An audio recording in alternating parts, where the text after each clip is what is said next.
kiosco.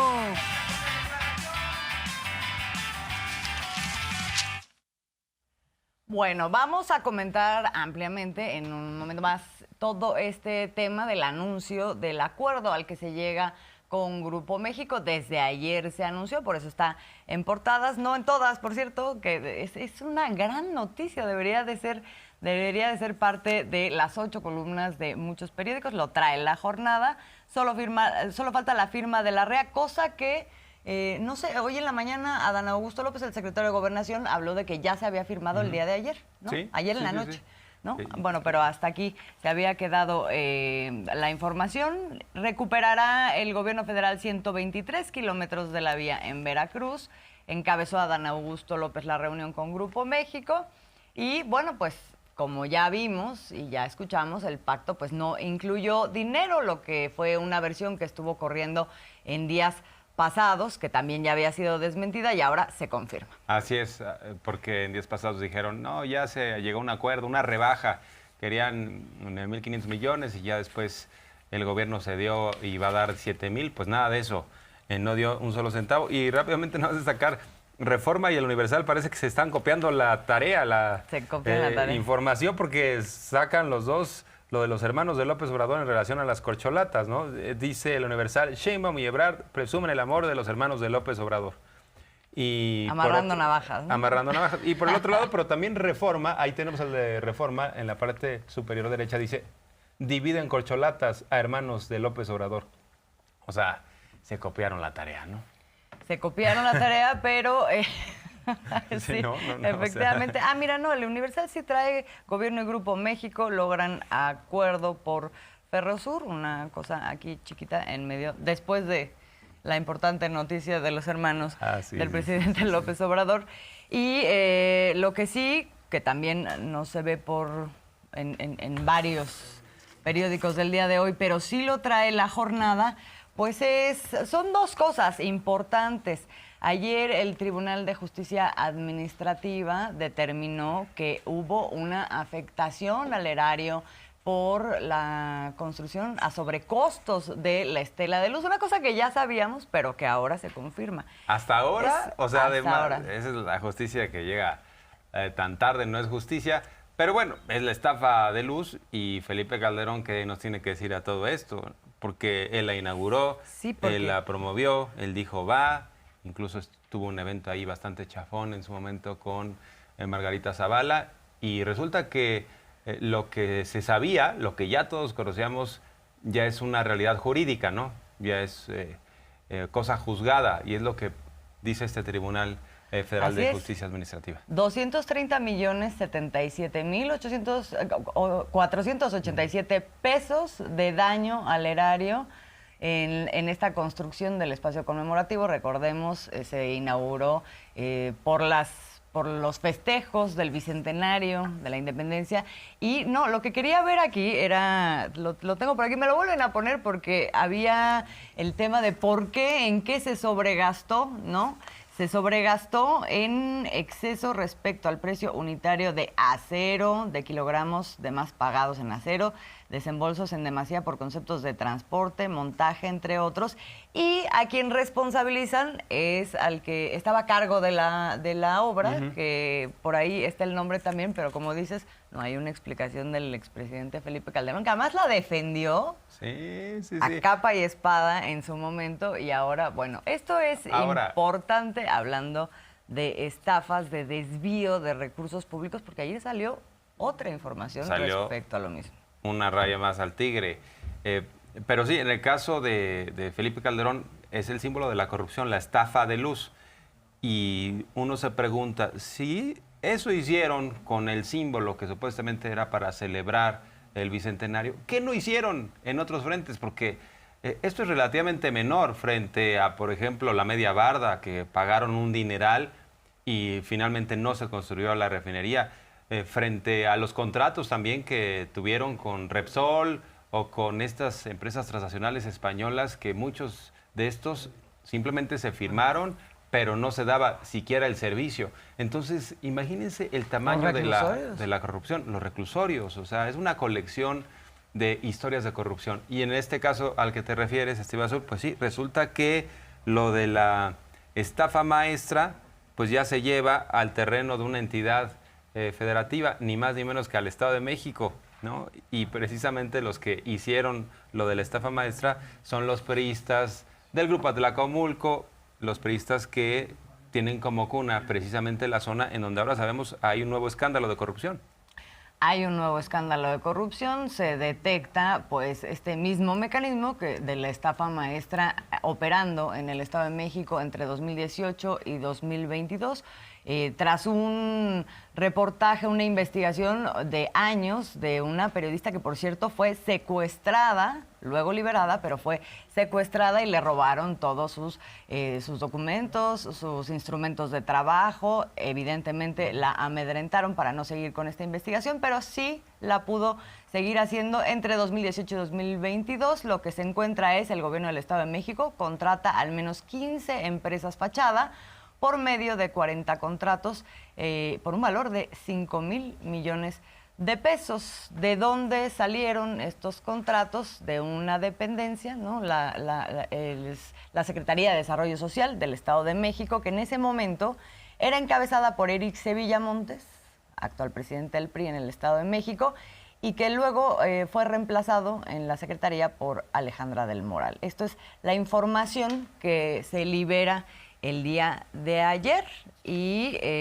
pues lo que destaca la jornada es que Alejandra del Moral canceló su cierre de campaña después de revelarse esta información. O sea, brilló por su ausencia. Nos quedó a deber la explicación y como ya terminaron las campañas... No, es una explicación pues que se va a tener que dar porque además hay... ¿no? Toda una investigación por delante, una que tiene que ver con el secuestro de esta periodista y otra que tiene que ver pues con todo este entramado, ¿no? Pero tenía la oportunidad de dar una explicación porque está buscando la gubernatura y lo lógico sería que mínimo en el último día de campaña ella diera una explicación ante este escándalo, pero optó por el silencio y eso nos dice mucho. Yo creo que más que buscar la gubernatura tendrá que buscar cómo se da una explicación convincente y en su caso ante los tribunales, porque esto huele a que va a terminar precisamente en los tribunales. Así que ya nos podemos ir yendo a lo del sí, nada más el paréntesis, ¿sabes? Porque ayer sí se bajó la página de Sepropie en YouTube, fue todo un escándalo. De hecho, el vocero de la presidencia, Jesús Ramírez Cuevas, lo consignó y sacó un tuit. No sé si por ahí tengamos el tuit. Ahí está.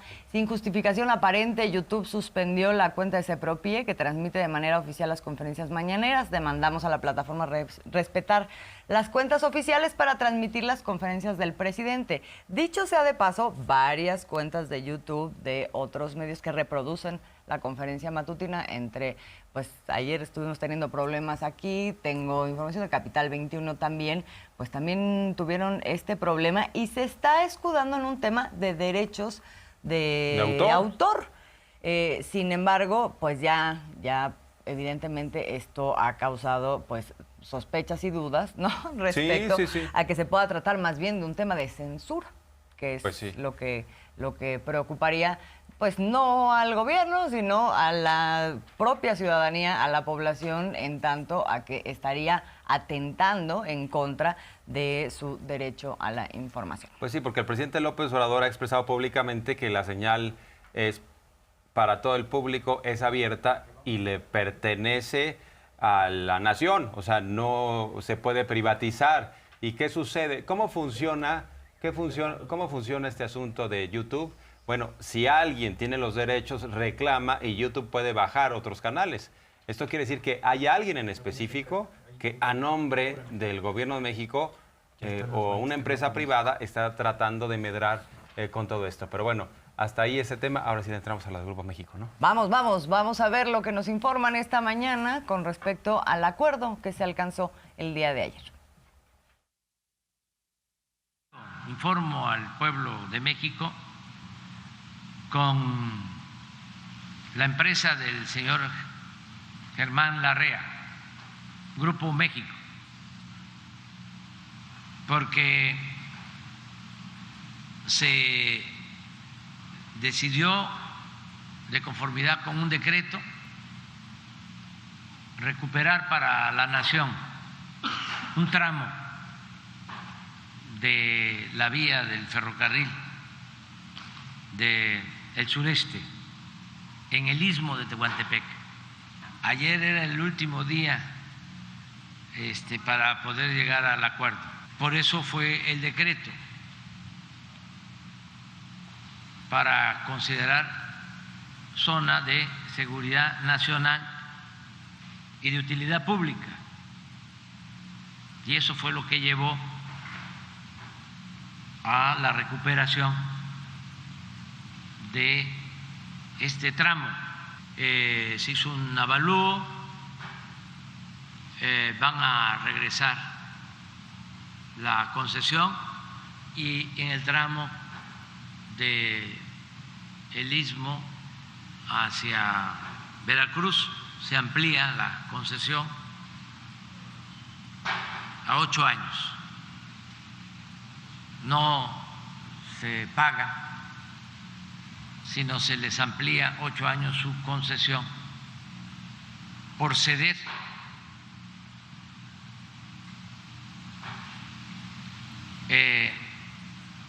el tramo del istmo.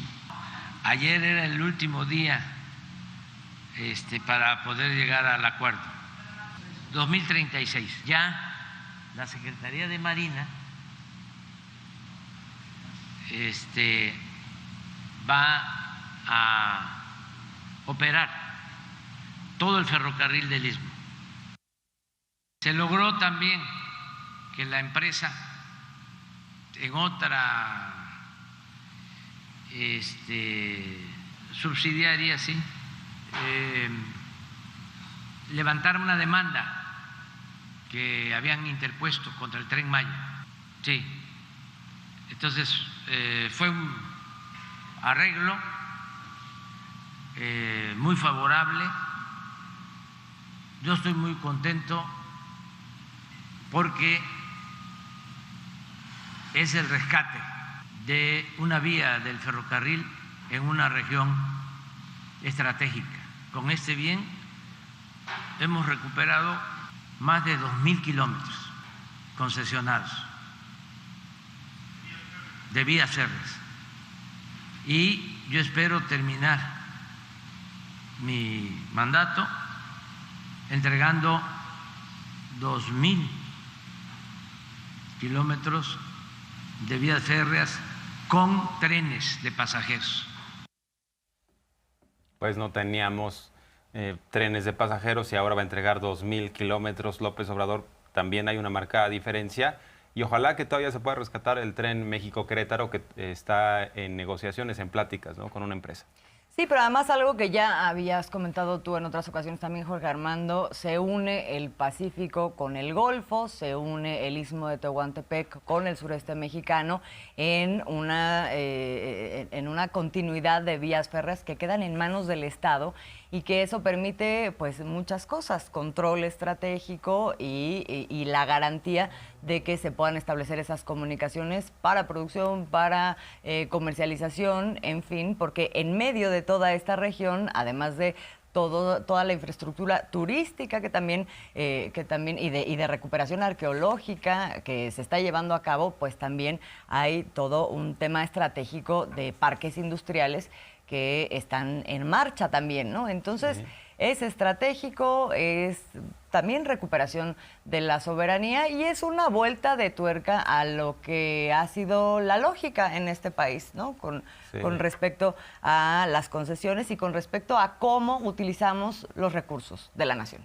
Y veremos en materia geopolítica que pudiera también tener como consecuencia, porque estamos logrando en términos prácticos crear un canal de Panamá, pero para los mexicanos, y habrá quienes ya no tengan la necesidad de bajar tanto, ¿no?, hacia Centroamérica. Y sí, en efecto, se trata de un proyecto de desarrollo y esta decisión le va a dar certeza a las empresas, porque algunas decían, es que cómo voy a invertir, cómo me voy a instalar en uno de los parques industriales 10 que hay, si todavía no hay certeza de la vía. Bueno, ya existe entonces la certeza de la vía y esto va a provocar seguramente que varias empresas a partir de ahora digan, sí me voy a este corredor, a estos 10 parques industriales, y aquí estamos viendo el mapa precisamente.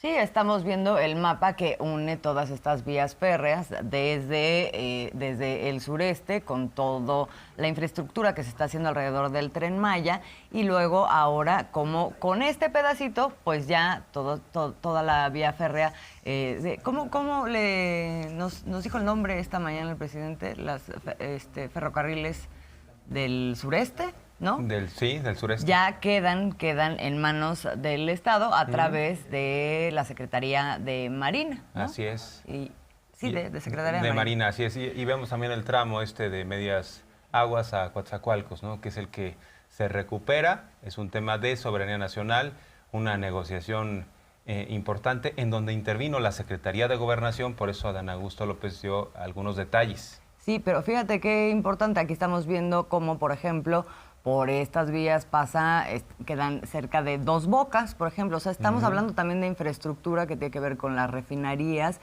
y con la posibilidad de mover los combustibles dentro y fuera del país, el gas, las gasolinas, el petróleo, para poder ser refinado, etcétera, ¿no? O sea, tiene muchos alcances esto que estamos viendo y que pues ya con este acuerdo se sella, se cierra este plan estratégico, ¿no? Que pueda echarse a andar. Por cierto, estábamos viendo que se va a ampliar la concesión, ¿no? Este es uno de los beneficios que logra Grupo México y por otro lado se establecen también los términos de esto que habían anunciado antes también sobre el derecho de paso, ¿no? De un lado a otro se va a cobrar por parte de Grupo México y del otro lado donde está el control del Estado de estas vías férreas hacia donde están las concesiones de Grupo México, ahí va a pagar Grupo México. Ahora nos detallan cómo está esa cosa, cuánto van a pagar y todo lo demás. Vamos a ver. Detalló Adán Augusto López, ¿verdad? Secretario de Gobernación. El INDAVIN determinó que era un total de 836.894.000 pesos. Se dividió entre el precio original del tramo concesionado, se actualizó con el índice inflacionario por el número de años transcurridos y esa cantidad se tradujo en la extensión del periodo de vigencia de 8 años. Se combinó también el pago de una cuota por derecho de paso que es de 4 pesos con 10 centavos por vagón y de 8 pesos con 15 centavos por las locomotoras que pasen y se les reconoce también el derecho de paso que tienen entre Coatzacoalcos o entre Medias Aguas y Salina Cruz, pero es un derecho de paso que se identifica en el mundo de los ferrocarriles como tipo túnel, porque ellos no pueden bajar o subir mercancías, sino que será directo desde Medias Aguas a Salina Cruz y ahí sí tienen el permiso en el puerto, ya lo tenían para subir carga y llevarla hasta el otro puerto pagando su tarifa.